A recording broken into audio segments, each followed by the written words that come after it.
I'm one of those weird people that enjoys playing fighting games. For their story. I know.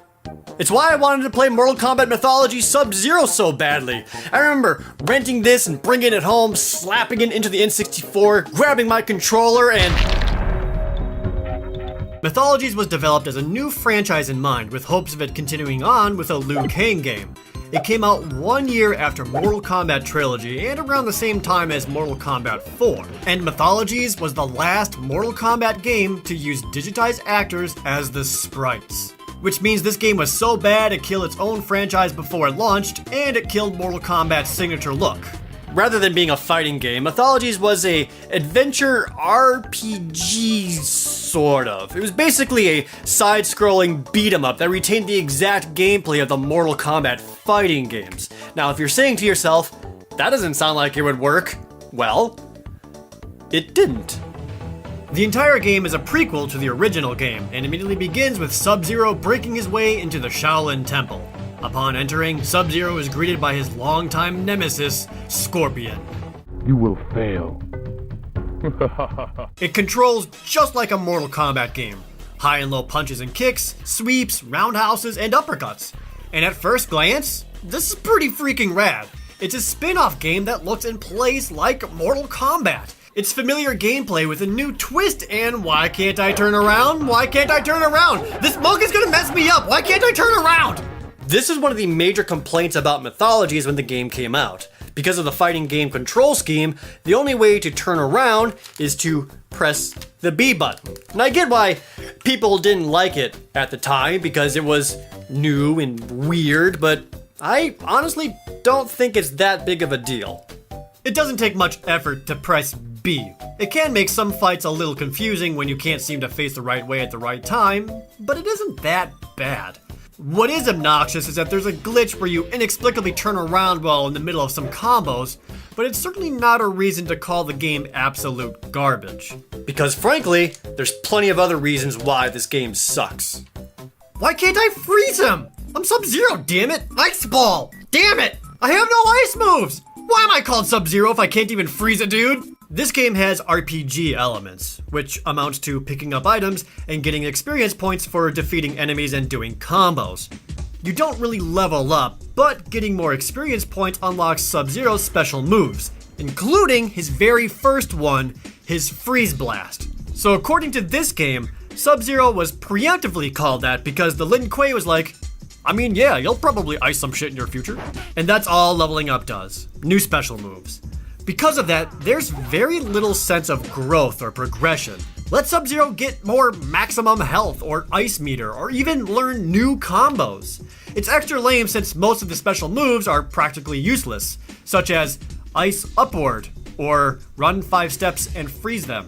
This is a simple mechanic that could have been greatly expanded upon, and the fact that it's so bare bones demonstrates how little effort went into this game. It isn't terrible though, just underdeveloped. And this entire first level, I was kind of enjoying myself. I beat up some monks, climbed around the stage, did combos, and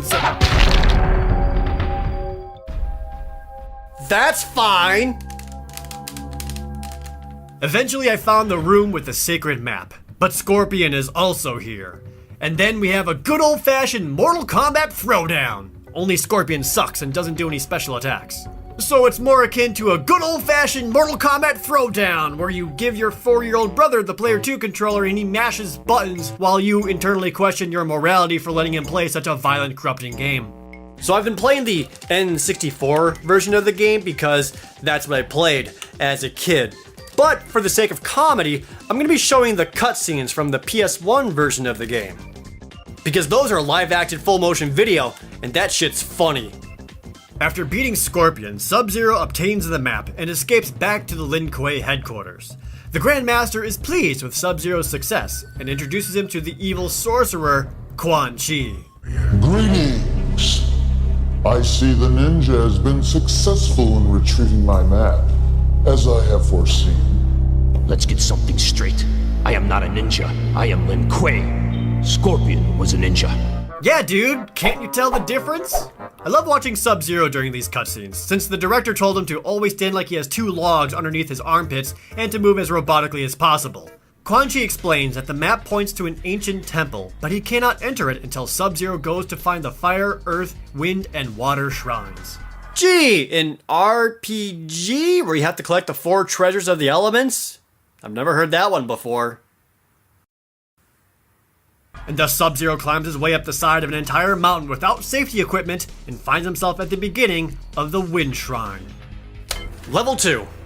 Level 2 is where this game shows its true colors of being a gigantic pile of garbage that's on fire. I don't personally know anyone who passed this level without a guide or a cheat code or whatever, because this level is filled to the brim with bullshit. Look at these wind things. You can jump into them to make Sub-Zero fly up, but sometimes they disappear and make your dumbass fall to death. Sometimes they work even when they're not there at all. There's also these moving platforms that are so hard to land on. Your jumping arcs and momentum is weird, and trying to time that onto these things is so friggin' stupid. And these platforms collapse while you got these monk jerk-offs hanging out on them just to get in your way. Sometimes you can't even see what's below you or what's in front of you because the camera doesn't show what's ahead of Sub-Zero enough. Unless you run, but there's a delay to stopping, so you're more likely to run off the edge like an idiot. The same goes for instant death traps. You can't see them coming because you have no forward vision, and running makes you go right into them. I don't even think this is a case of artificial difficulty to make the game last longer, like an NES game or something. I really think the developers had no idea what game design was and just threw shit in there because the death traps were everywhere and make no sense. And here's the kicker. You only have so many lives. You can increase them in the options and give yourself more continues, but you'll burn through those so fast. And if you load your saved games, you don't get refreshed on lives and continues. I ran out of continues by the start of the 2nd stage. And I'm playing on medium! Alright, look. I'm not proud for doing this, but the game is impossible otherwise, okay? I want to see the rest of the game, and I'm sick of being stuck on goddamn level 2. So I used a cheat code, and I gave myself a few extra lives. As you can see now, it says I have 9 lives. Which actually isn't accurate, since it should look more like this. Whoop! I had to do this just to deal with the amount of undecipherable horseshit in this game. For example, the boss of level 2 is the wind god Fujin, who is a huge pain in the ass to fight.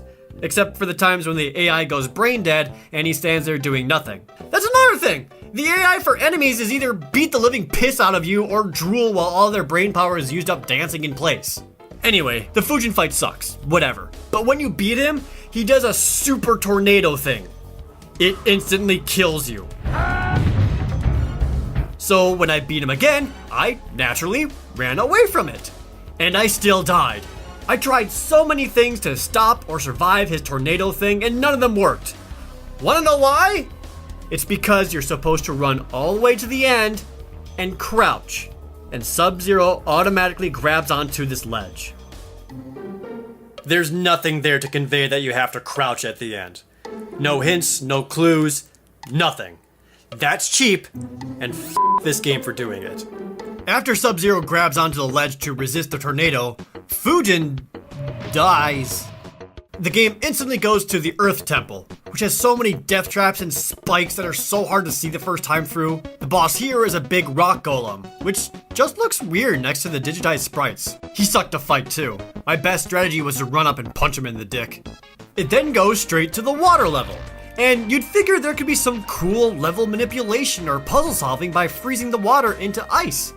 But nope, nothing even close to that. Instead, Sub-Zero can only hold his breath for 2 seconds. And if that isn't enough cheap death for you, grabbing this key item makes the water come out, and it kills you. The only way to survive is to know beforehand that you have to immediately run out and slide under the door. Basically, you're required to die at least once to get past this. At least the boss was easy. The fire stage wasn't as bad. You'd figure the fire boss would be super tough since you can't, freeze him, but he was probably the easiest so far. And his special attack calls are pretty funny. Where are my Black Queen? After defeating the fire god, Sub-Zero walks up some stairs and finds what Quan Chi was after, Shinnok's amulet. Shinnok is Quan Chi's god, who is super evil. Quan Chi takes the amulet and escapes, and that makes Sub-Zero sad. Which I thought Quan Chi needed all the element thingies to get into a separate temple that had the amulet, but it was right here with the fire god the entire time, so what the f was the point of all the other levels? Raiden appears and says, "What the hell, dude? Go fix it!" Sub-Zero jumps through his portal into the Nether Realm after Quan Chi. Act surprised, but this level has a bunch of instant death traps too, in the shape of comically oversized sledgehammers. Sub-Zero gets captured and he's thrown into a cell, where the specter of Scorpion is waiting. This is only if you performed a fatality on him back in stage 1.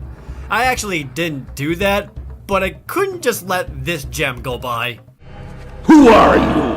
I am a dead man, but somehow you have retained your mortality, which would mean you are vulnerable to death. Instead, Sub-Zero is with a mysterious old man. You're not supposed to know it, but that's Shinnok, the super bad evil guy that's the main villain of Mortal Kombat 4 and Mortal Kombat 10. And in his FMV debut, he... Oh, I'll be leaving this realm shortly. Sounds like your grandpa offering you something from his candy dish. Don't worry though, Sub-Zero has a plan to escape his cell. And that plan is that he did it. Good plan, Sub-Zero. He then kicks over a statue and escapes the prison. But Sub-Zero is being watched by 3 personal assassins of Quan Chi, including Serena, who shows up in later games. The next stage is running around and beating multiple bosses to obtain keys to get into Quan Chi's lair. These bosses consist of several giant robots with Gatling guns and flamethrowers, which is about as fun as it sounds, and one boss that's a dude riding on a fire-breathing dinosaur! I only beat these dudes through mindless repetition. Anything else gets you killed. The following stage is a lot like the previous one, only this time the 3 bosses are Serena and her friends. They were a bit tougher than most, though I was able to beat one of them by using her ultimate weakness, standing perfectly still and pressing high kick. Sub-Zero teleports into Quan Chi's lair, who has already revived Shinnok. Quan Chi tries really hard to be menacing, but you just can't take him seriously.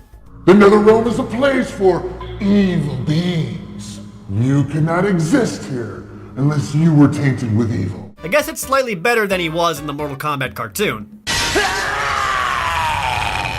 This is the only game that has an actor portraying Quan Chi, so it was kind of novel to see him displayed like this, even with some of his familiar special moves. Other than that though, he's super easy. Quan Chi gets knocked off and explodes, and Serena and Sub-Zero share a moment. What's neat here is that Serena shows up if you left her alive. Now, I didn't do that, but let's pretend I did. Serena wants to leave the Netherrealm alongside Sub-Zero, but then, oh no!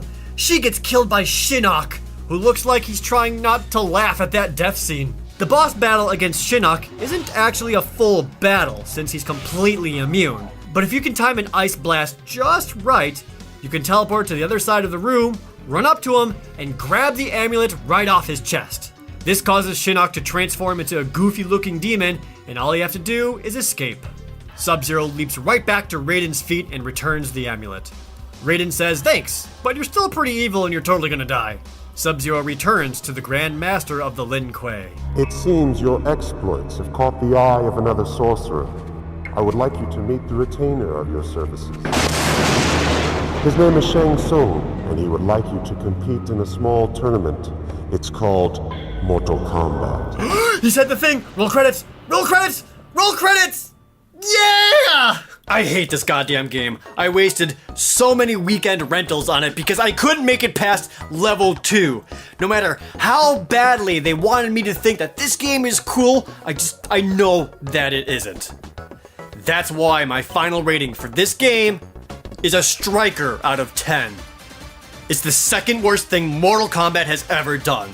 It's way too cheap and kills you way too often, and it should absolutely be forgotten. I still like the idea of a fighting-based adventure game, but they pretty much did everything wrong here. It's infuriating. Its RPG elements are too weak. There's no kind of progression aside from getting new special moves. The AI is horrendous, and every level has no rhyme or reason to its design, aside from stuffing it full of bullshit death traps. Unique idea or not, they failed at the most basic fundamentals of making an enjoyable game.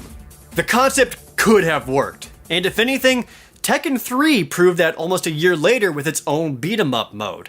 And even though the Mortal Kombat Mythologies series failed outright, Liu Kang still got his own game several years later in Mortal Kombat Shaolin Monks. And that game is honestly kind of fun.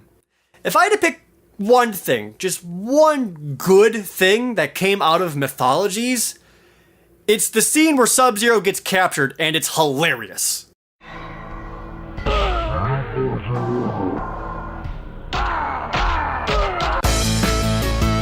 Thank you for watching. For more Mortal Kombat stupidity, be sure to watch the video I did on the Mortal Kombat cartoon. And for something different, I'm playing The Legend of Zelda with randomized items over on my gameplay channel. Be sure to subscribe. Thank you!